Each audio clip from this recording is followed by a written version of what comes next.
Durante años, México tuvo a su propio cazafantasmas.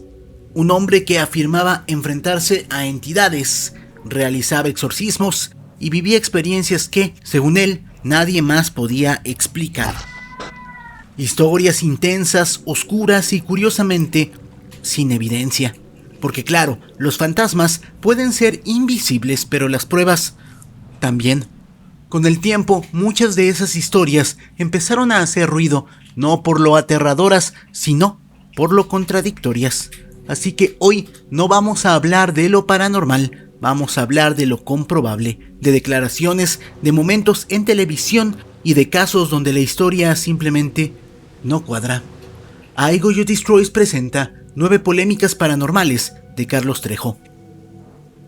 Número 9. Me habla por teléfono Gem, que era el fiscal de los Estados Unidos que llevaba el caso de J. Simpson.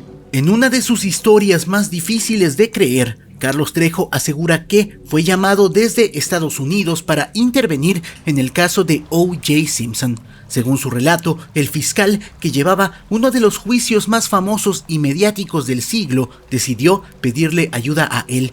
No como perito, no como criminólogo y no como investigador forense, sino como cazafantasmas, para revisar la casa donde ocurrieron los hechos desde un enfoque paranormal. Un caso muy famoso que por el gobierno de los Estados Unidos yo fuera a dar algunos puntos de vista sobre fenómenos que estaban pasando en la casa donde murió la esposa de J. Simpson. Desde ahí, la historia ya suena rara, porque estamos hablando de un caso hiperdocumentado, revisado por policías, abogados, expertos forenses y medios de todo el mundo.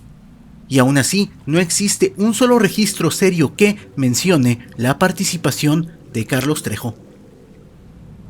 Pero lo verdaderamente descarado viene después.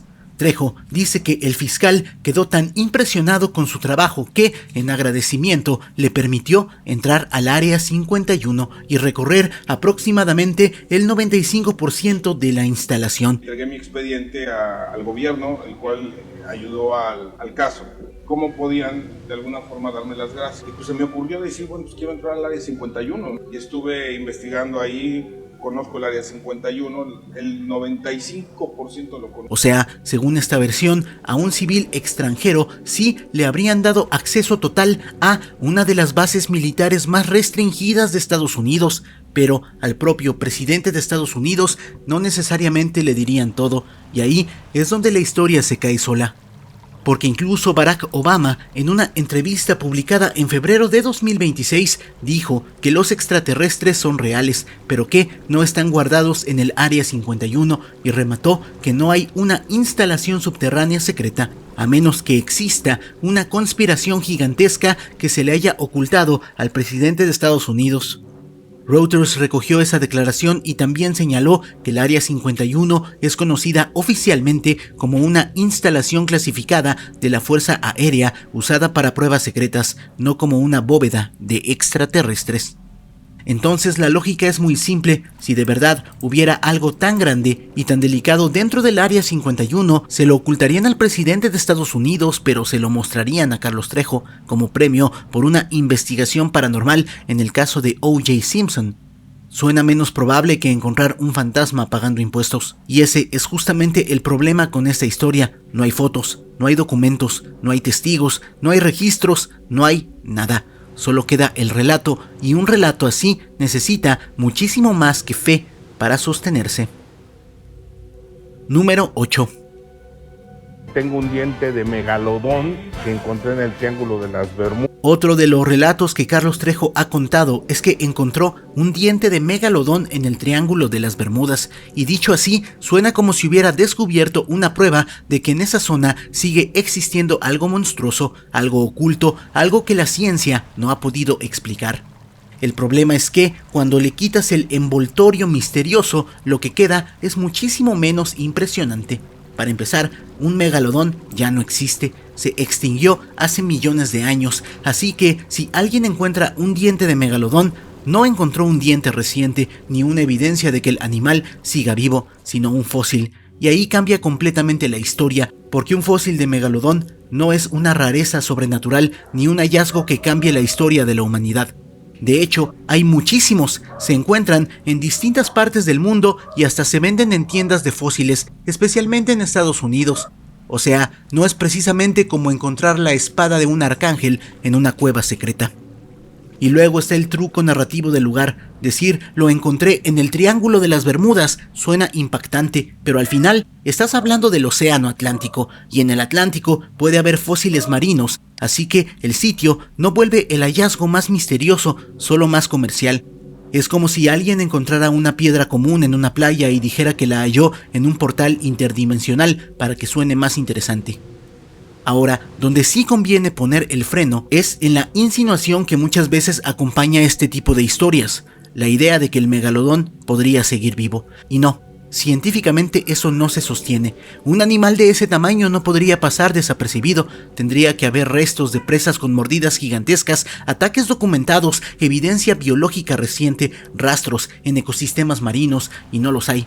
Además, la gente habla del megalodón como si bastara con que existiera uno, como si fuera un monstruo solitario escondido en el fondo del mar. Pero las especies no funcionan así.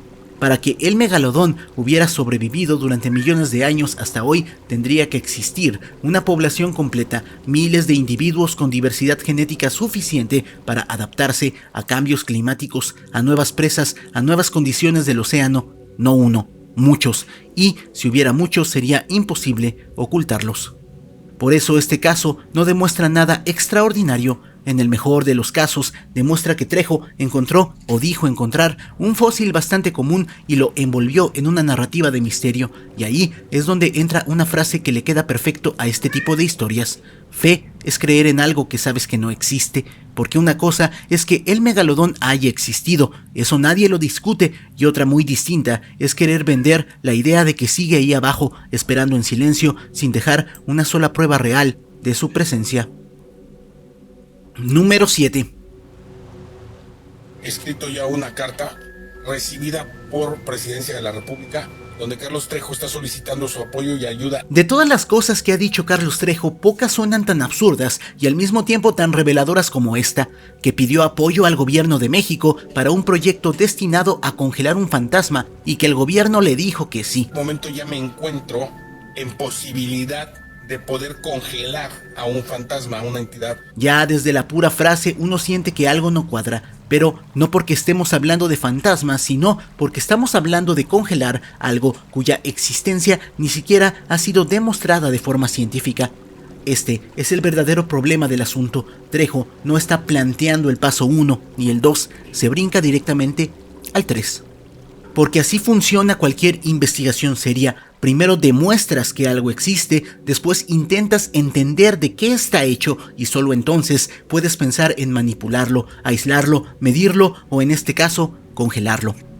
Aquí no tenemos ni lo primero. Hasta hoy nadie ha demostrado que un fantasma tenga masa, volumen, densidad, partículas o una composición física medible, y sin eso, la idea de congelarlo no es futurista, es absurda. Congelar algo implica bajar la energía de sus partículas hasta alterar su estado o inmovilizar su movimiento. Eso se puede hacer con el agua, con gases y en condiciones específicas con distintos materiales físicos. Incluso el aire, que mucha gente usa como contraargumento diciendo el aire no se ve y existe. Sí puede medirse, tiene presión, tiene peso, ocupa espacio, puede comprimirse, analizarse y hasta aprovecharse como energía eólica. Un fantasma, no. Nadie ha podido aislar uno en un laboratorio, medir su temperatura, calcular su masa ni demostrar que reaccione como materia en esta dimensión. Y aquí entra la única hipótesis medio elegante que podría usarse para defender algo paranormal, que no se trate de un fenómeno físico normal, sino de algo que existe en otra dimensión. No en una dimensión paranormal de película barata, sino en una dimensión en el sentido teórico. Y ahí el ejemplo más fácil de entender, un videojuego viejo, Pokémon rojo o Pokémon azul de Game Boy.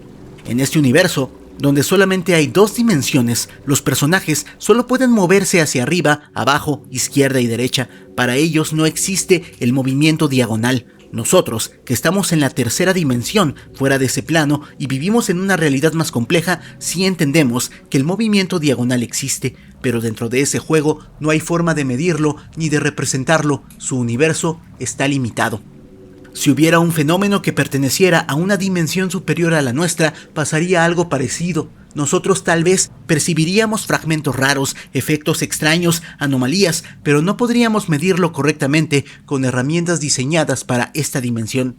Y justo por eso, la idea de congelarlo se vuelve todavía más ridícula, porque ni siquiera sabes si pertenece a tu mismo plano físico. No puedes tratarlo como si fuera una cubeta de agua o una pieza de metal. Sería como querer meter al congelador un error del sistema de un videojuego. Primero tendrías que demostrar que realmente está ahí, luego entender cómo interactúa con tu realidad y solo después pensar en manipularlo. Por eso este caso no se cae por falta de fe, se cae por exceso de disparate. Para congelar algo, primero tiene que existir como materia o al menos como fenómeno físico medible. Y con los fantasmas no tenemos ninguna de las dos. Así que cuando Trejo dice que pidió apoyo al gobierno para congelar uno, lo que en realidad está diciendo es que quería aplicar física experimental a algo que ni siquiera ha pasado la etapa del vamos a ver si existe. Y eso no suena a investigación avanzada, suena a que alguien quiso brincar del cuento a la ciencia ficción sin pasar por la ciencia. Número 6.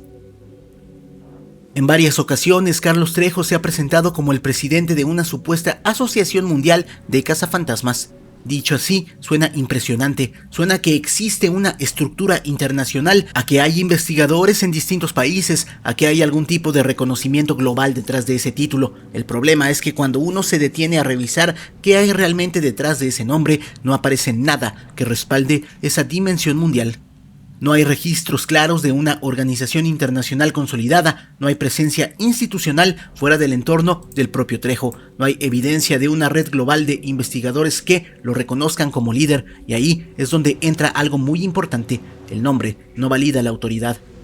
Porque en México ya tenemos un ejemplo perfecto de esto. El Consejo Mundial de Lucha Libre suena a una organización global, a algo que regula la lucha libre en todo el mundo, pero en realidad es una empresa mexicana. El término mundial está en el nombre, no en su alcance real. Y lo mismo aplica aquí, porque cualquiera podría hacer algo similar, literalmente cualquiera. Podrías crear mañana la Asociación Internacional de Fenómenos Paranormales, mandar a hacer unas playeras, abrir una página y autonombrarte presidente. El título existiría, sonaría grande, pero eso no significa que tenga reconocimiento real ni que haya una estructura detrás que lo respalde. Ese es el punto clave. No se trata de si la asociación existe como nombre, sino de si existe como institución. Y cuando ese título se usa para respaldar otras historias, como investigaciones internacionales, colaboraciones con gobiernos o reconocimiento global, entonces deja de ser un simple nombre y se convierte en una herramienta para construir credibilidad. Por eso este caso no es paranormal, no tiene que ver con fantasmas ni con entidades, tiene que ver con algo mucho más terrenal: cómo se construye una figura de autoridad. Porque no es lo mismo decir investigo lo paranormal que decir soy el presidente de una asociación mundial. Y cuando ese título no tiene un respaldo claro, lo único que queda es la percepción, y la percepción puede ser muy fácil de inflar. Número 5.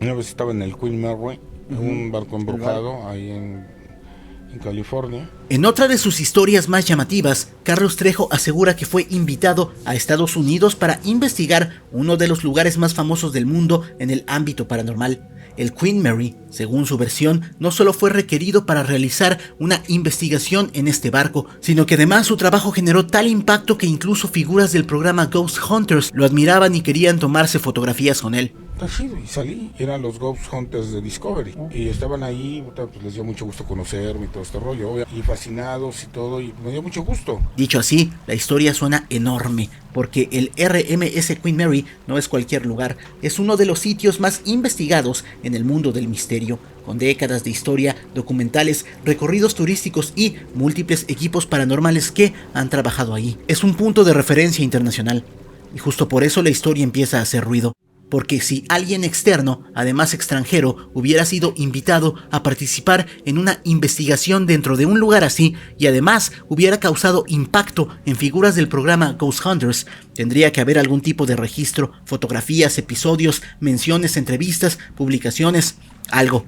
Pero no hay nada, ni una imagen con el equipo del programa, ni un capítulo donde aparezca, ni una referencia oficial, ni un testimonio independiente. Y estamos hablando de un programa que documentaba absolutamente todo lo que hacía. Eso es lo que vuelve este caso problemático, no porque sea imposible investigar el Queen Mary, de hecho, muchas personas lo han hecho, es un sitio abierto al turismo y a experiencias paranormales. El problema es la narrativa que se construye alrededor, la invitación especial, el reconocimiento internacional, la supuesta admiración de investigadores reconocidos sin una sola evidencia que lo respalde. Aquí no se trata de si el barco está embrujado o no, es que ni siquiera ese es el punto. El punto es que cuando alguien afirma haber tenido el nivel de interacción con uno de los equipos más conocidos del mundo en ese ámbito, lo mínimo que debería existir es una huella verificable. Porque una cosa es decir, fui a investigar un lugar famoso, y otra muy distinta es decir, me invitaron, me reconocieron y quisieron tomarse fotos conmigo. Y si eso hubiera pasado, alguien en algún momento habría sacado una cámara, pero en ese caso no hay absolutamente nada. Número 4. Hubo una época donde Carlos Trejo aparecía constantemente en programas como Hoy y Viva la Mañana. En uno de esos segmentos presentó lo que según él era evidencia captada durante una investigación sobre las muertas de Juárez. El vídeo era inquietante. Una carretera, lluvia cayendo, vegetación densa a los lados y de pronto una figura humanoide cruza rápidamente frente a la cámara. Trejo lo relaciona con un punto donde supuestamente había ocurrido un asesinato y sí, la imagen daba miedo porque realmente parecía una silueta humana. Pero tiempo después vino el giro. En el mismo entorno televisivo, dentro del programa conducido por Alfredo Adame, un panelista conocido como El Escéptico analizó el mismo video. Y ahí es donde todo cambia. Lo que mostró no fue una refutación basada en creencias, sino en observación. La figura no era una persona, no era un fantasma, ni siquiera era una grabación paranormal. Eran gotas de lluvia en el parabrisas. El efecto se producía por la combinación del movimiento del vehículo, la distorsión del agua sobre el vidrio y la iluminación del entorno. Al comparar los cuadros del vídeo, la silueta coincidía exactamente con las mismas gotas desplazándose, generando la ilusión de una forma humanoide. Y aquí viene lo más delicado. Según ese análisis, el material ni siquiera correspondía a una investigación original de Trejo. Se trataba de un vídeo previamente existente, incluso ubicado fuera de México. Eso cambia completamente el contexto, porque ya no sería solo una mala interpretación de una imagen ambigua, sino la presentación de material ajeno, como si fuera evidencia propia. Al final, el verdadero impacto no está en la imagen, sino en lo que creemos ver, porque a veces lo más aterrador no es lo que aparece en carretera, sino quien te convence de que eso es un fantasma. Número 3. Aquí simplemente con las actas de nacimiento, Carlos, tú tienes una trayectoria de vida. Y tú sabes perfectamente, mire, nada de señora, Carlos. Nada de señora, yo soy tu hermana, Carlos. Y discúlpeme, yo no he robado, tengo... Carlos, si escucharas lo que tiene que decir y ahorita das tu punto de vista. Carlitos, una persona... Después del éxito de Cañitas, cuando la historia ya era conocida en todo México y Carlos Trejo comenzaba a consolidar su imagen como investigador paranormal, ocurrió uno de los momentos más tensos y reveladores en televisión. Durante un programa conducido por Alfredo Adame, una mujer apareció asegurando ser su hermana, su nombre, Norma Trejo. Y lo que dijo no fue menor. Frente a cámaras afirmó que muchas de las cosas que se contaban en Cañitas no eran ciertas, que los hechos habían sido exagerados e incluso inventados. No era un escéptico cualquiera, no era un crítico externo, era alguien que decía conocer la historia desde dentro. Hasta ese punto, el momento ya era incómodo, pero lo que vino después lo volvió mucho más grave. Una cosa, señora, y se lo voy a decir muy claro. Yo me mantuve al margen por respeto. Perdón, pero ¿sabe qué, señora? Usted está siendo investigada por la Procuraduría y espero que en cualquier momento le puedan girar por la presión. Durante el programa, contactaron a Carlos Trejo por teléfono para que respondiera en vivo, y en lugar de desmentir con claridad o presentar pruebas concretas, Trejo tomó otro camino. Negó que la mujer fuera su hermana. Pero no se quedó ahí, comenzó a lanzar acusaciones extremadamente fuertes en su contra, señalándola de delitos como prostitución, drogadicción, trata de personas e incluso asesinato. Mira, así me lo gritaste, así me lo gritaste. Debe estar en la cárcel, es ahí donde están ese tipo de delincuentes como es usted, Carlos. El problema con esa reacción no fue solo lo que dijo, sino lo que implicaba, porque una lista así de acusaciones no es solo grave, también resulta difícil de sostener sin evidencia. La pregunta que inevitablemente surge es, si una persona realmente hubiera cometido todos esos delitos, ¿cómo estaría libre dando la cara en televisión nacional? El programa escaló rápidamente, hubo intervención de abogados vinculados a Trejo intentando desacreditarla, mientras que Norma se mantenía firme en su versión, dando detalles personales y sosteniendo que sí era parte de su familia. Lo que comenzó como una entrevista terminó convirtiéndose en un zafarrancho mediático. Y aquí está el punto clave. No se trataba de una discusión sobre fantasmas ni de interpretaciones paranormales. Era un conflicto directo sobre la veracidad de una historia. Porque una cosa es que alguien externo cuestione tu relato y otra muy distinta es que alguien que asegura ser tu propia hermana lo haga en televisión nacional. Ese momento marcó un antes y un después, no solo por lo que se dijo, sino por cómo se respondió, porque a veces lo que más expone una historia no es la crítica, sino la reacción ante ella. Número 2. Uno de los momentos más polémicos en la carrera de Carlos Trejo ocurrió cuando presentó en televisión un supuesto exorcismo real. En el programa se mostraba a una joven en estado alterado, con convulsiones, gritos y movimientos que parecían encajar perfectamente con la idea de una posesión. La escena era impactante, diseñada para generar miedo y durante mucho tiempo fue tomada por muchos como evidencia de un fenómeno paranormal. La joven se llamaba Michelle Vázquez y lo que ocurrió después cambió completamente la historia. Con el paso del tiempo comenzaron a surgir versiones que señalaban que lo que se había mostrado no era una posesión, sino un problema de salud. Se habló de una posible condición neurológica o psicológica, algo mucho más delicado que simplemente estar poseída, pero lo más grave no fue eso.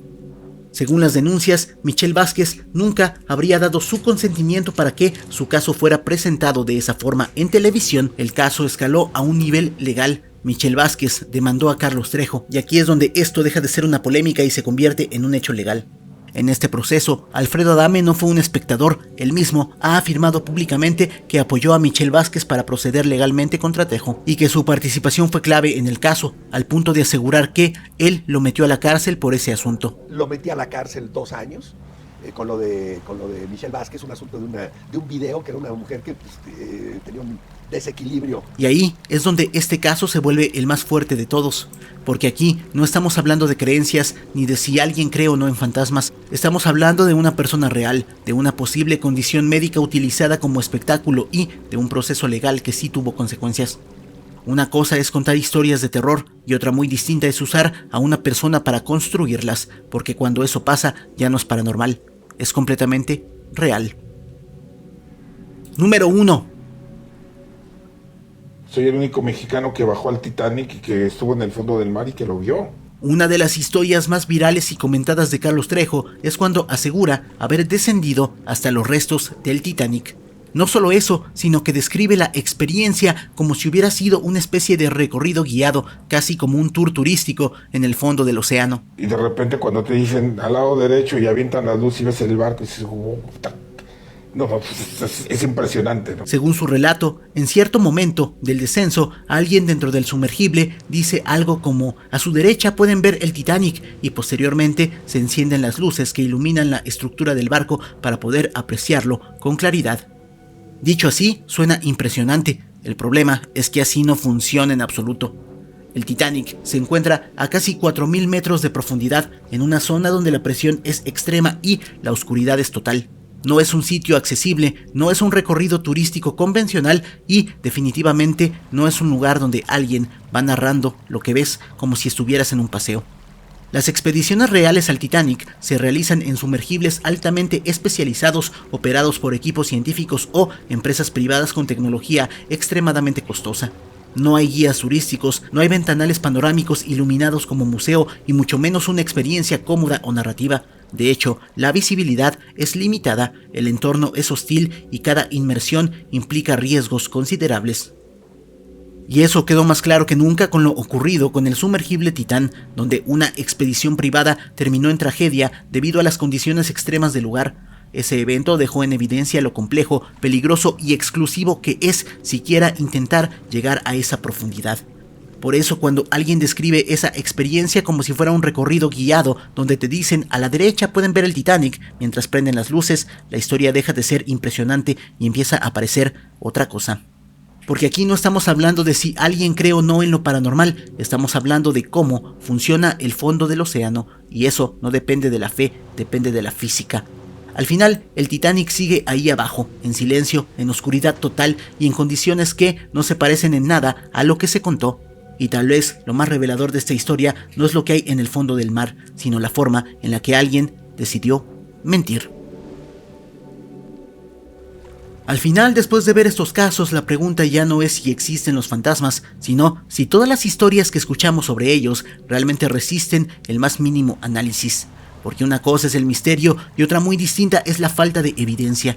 Y cuando empiezas a juntar cada caso, cada contradicción, cada historia que no cuadra, el terror cambia. Ya no viene de lo que está en la oscuridad, sino de lo fácil que es creer en algo cuando está bien contado. Bien amigos, ahí se las dejo de tarea. ¿Alguna vez aceptará Carlos Trejo una pelea conmigo? Yo creo que ya después de lo que vimos a Dami, pues es completamente imposible. Van a llegarlo Carlos Trejo en multicuentas a tirar caca al vídeo, pero ahí está la evidencia. Las palabras clave para saber que llegaste al final de este vídeo van a ser: a Carlos Trejo no le va a gustar este vídeo. Y si el vídeo te gustó, dale like, compártelo, suscríbete, sígueme en mis redes sociales. Las puedes ver en pantalla, las encuentras en la descripción. Apoya al canal para aparecer aquí al finalizar los vídeos. Por mi parte, eso sería todo. Yo soy IGoYoDestroys. Tengo a los mejores seguidores del mundo que son ustedes. Muchas gracias. Pum pum.